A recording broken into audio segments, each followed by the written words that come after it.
23 years old, I'm living in a little apartment in Lake Charles, Louisiana, little tiny duplex. I lived on one half of this thing. And me and my dog, Capo. I don't know what I was doing trying to take care of a dog. I couldn't even take care of myself. One rainy night, this dude, Danny, comes in with drugs. Another day where I said, I'm gonna quit today. Now it's 11 o'clock at night. I didn't quit. 10 times I failed again. Danny leaves the house, and when Danny leaves the house, I didn't know, but he set it up to rob me and beat me up. Danny leaves the house, and I let him out the front door, and this other big dude in the rain, a rainy Louisiana night, puts a .45 caliber pistol in my face, right here, okay? I had a plate in my hand. I had something to eat, and I had a plate when I walked Danny to the door, and this guy had to be this big, hovered over me with a gun in my face, and when he did, my reaction was to hit him with the plate in the face. You know, I broke this plate. It was an unbreakable plate, one of those plates you can't break. And I broke it in his face, like just cracked it in his face. Thing breaks and he becomes like a monster. This scar right here in my head is, he took that .45 caliber and jammed it in my face. Like, I don't mean jammed it, I mean cracked me right here in the forehead. My life changes now. I'm getting ready to get cracked so many times here.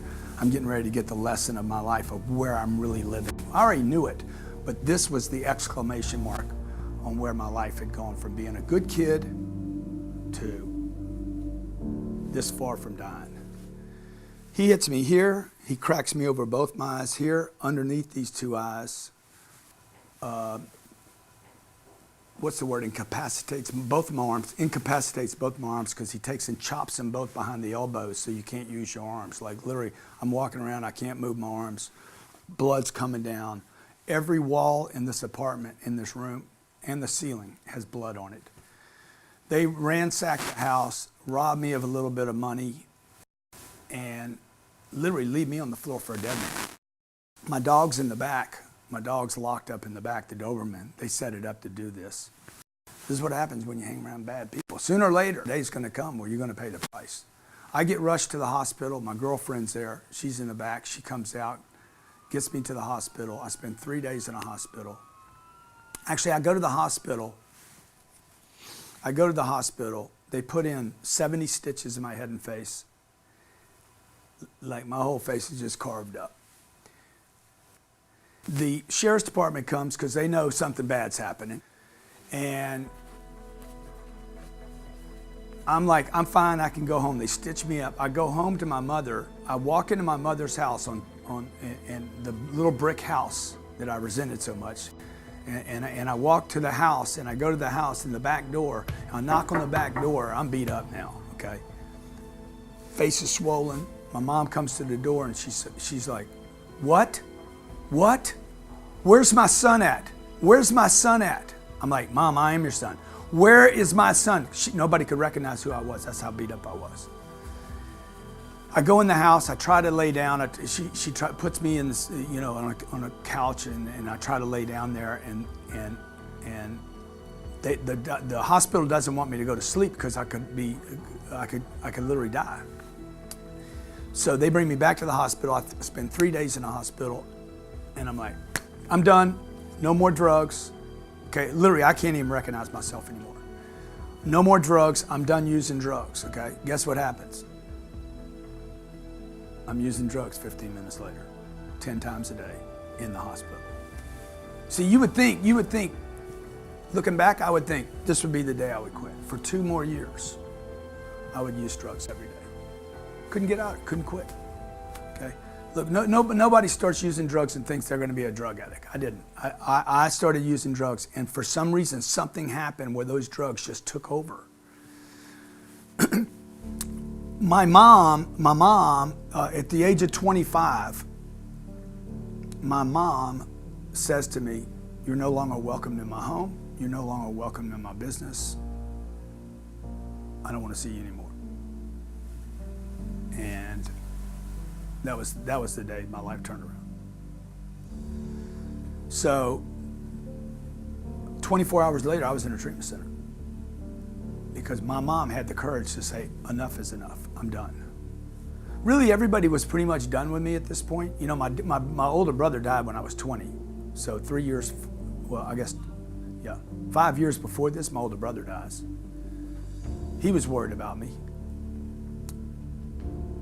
All I know at this point, I lost my dad when I was 10, I lost my brother when I was 20, I lost, you know, I gave up my career and maybe I'm gonna be a baseball player to drugs. I've lost 5 or 6 jobs now, and I'm a loser.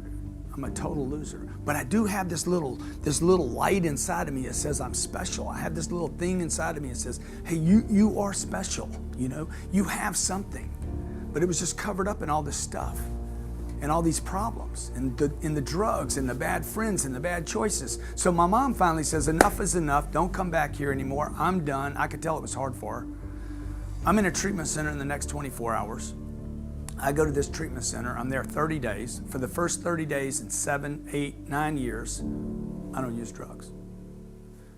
Oh, wow. I don't have to use drugs. Finally, that thing where I said I was quitting 10 times a day, for the first time in my life, I was able to quit successfully.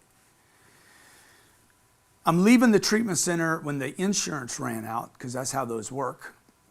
When the money runs out, they boot you to the curb. I'm terrified, scared to go back to society. I don't have any friends that aren't using drugs. My girlfriend was using drugs. Everybody around me, everybody I knew used drugs. And I'm going back to a job where even at the job I had, they used drugs. And I'm like, I'm going back to an environment. I have to cut off all my friends, not really friends. I got to cut off all the enemies, right? And I got to start over. And before I leave, the counselor grabs me and the counselor says to me, look, dude, I'll see you back here. Probably, you know, if you don't die, I'll see you back here. And I'm like, what are you talking about, dude? I'm not coming back here. And he's like, oh no, you're coming back. And then he gives me the lecture. He's like, you'll never make it. See, when you go to a treatment center, you tell them everything about your life, like all your secrets, all your inhibitions, and your, you know, the things you want to do in your life, right? And so I'm telling them in this thing, everything I've done wrong, I share my whole life, but I also share with them what I want to do, my inspiration in life. I'm going to write books, I'm going to speak to audiences, I'm going to help people, I'm going to tell people this story about drugs and how damaging they are, and I'm going to be somebody, I tell them. And they're like, no, dude, you're a drug addict. And all you're ever going to be, this is what the counselor tells me, all you're ever going to be is a drug addict. You need to give up all the ideas of writing books, speaking to audiences, being rich. I always wanted to be rich. I wanted financially to be rich my whole life. I wanted to be my dad. I wanted to be the guy that could take care of his family. They said, you need to give up all those ideas and settle for one thing, not using drugs. If the day ends and you don't use drugs, Grant, that is a good day for you.